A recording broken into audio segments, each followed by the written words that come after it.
Hi,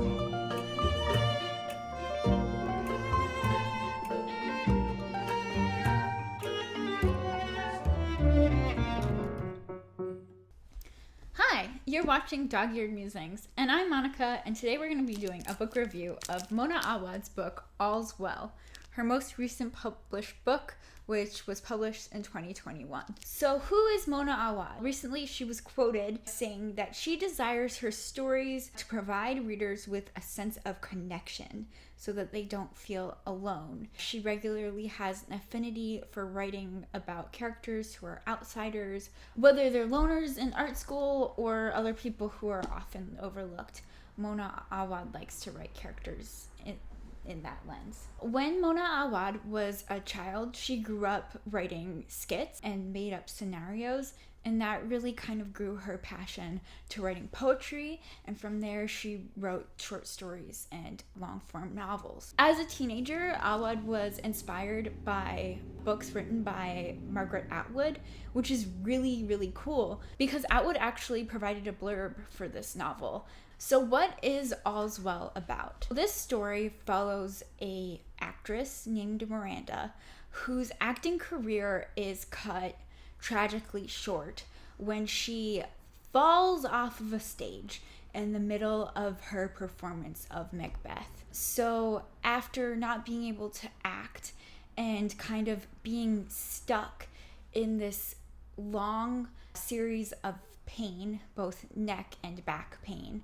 Miranda is kind of forced to quit acting and then takes up teaching at this local college where her kids are really adamant about wanting to play Macbeth. And Miranda, of course, knowing her history with the play, really doesn't want to do Macbeth. She is adamant about doing the play All's Well. She gets in a fight with these students, and in walks 3 eerie men who promise Miranda that she can play the play in exchange for something. And chaos ensues. This is a creepy, atmospheric book that takes on dark academia, but even goes further into the lens of thriller. I think it's even more of a thriller than Bunny was in its jarring scenes and depictions. What were some cons, or what were things that kind of took me out of the book? One thing that kind of made me pause to think was how Awad describes bodies, specifically in terms of characters' body weights. I think for some readers, this might be how Miranda interprets bodies, especially because Miranda is coming from a place of judgment for herself and her body, specifically in her disabled body, judging how her body works. So she's kind of using that lens to project on the other characters.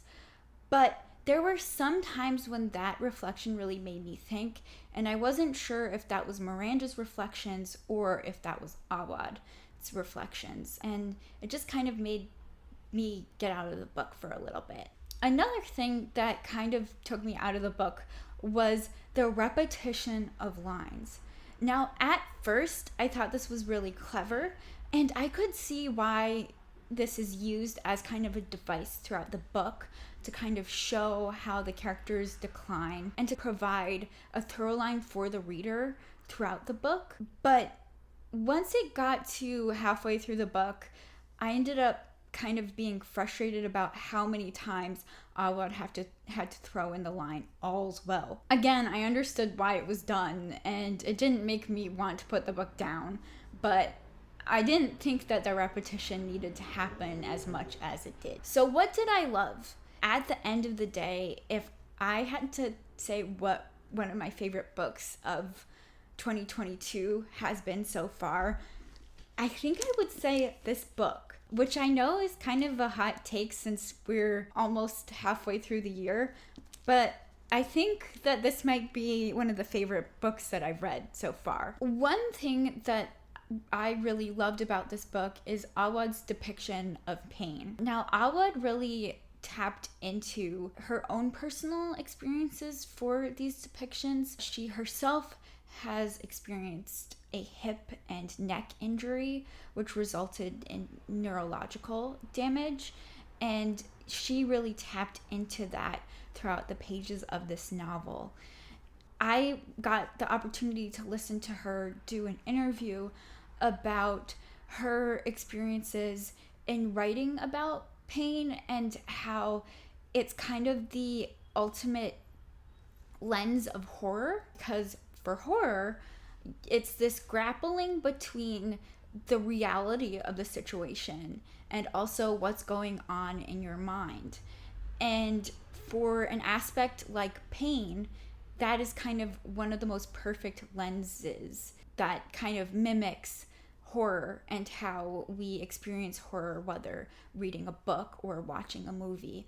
And I thought that in reading All's Well, that feeling of, is this real or is this just in Miranda's head, was perfectly encapsulated, and I think does a really good commentary to how we think about pain and how we validate the pain and experiences of other people. Another thing that I really loved was Mona's unreliable narrator. We understood all of her motives. Miranda was a full character. We knew her backstory, we rooted for her, and there were times where we really didn't like her. I don't know why I'm saying we, but I liked her, and I didn't like her at times. I felt like I was in her head. I knew all the reasons of why she was going through what she was going through.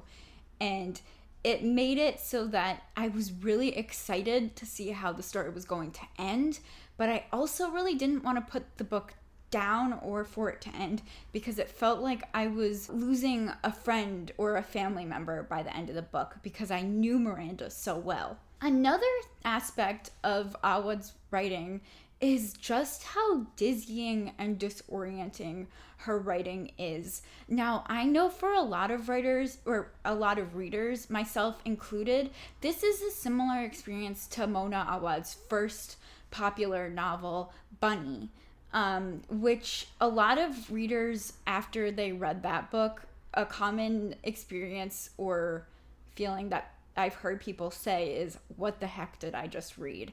So if you felt that way and enjoyed feeling that way with Bunny, I think you're gonna feel that way times 10 reading this book. I felt like I was on a crazy roller coaster ride, and I don't think that my brain has ever felt so somersaulty than when I read this book, and I loved every minute of it. So what are some books or media that I would recommend to read in relationship to All's Well? So if you're really interested in learning about chronic pain and illness or disabilities, a nonfiction deep analysis is the book What Doesn't Kill Us. Now, I forget who the author of this title is, so we'll flash that on the screen.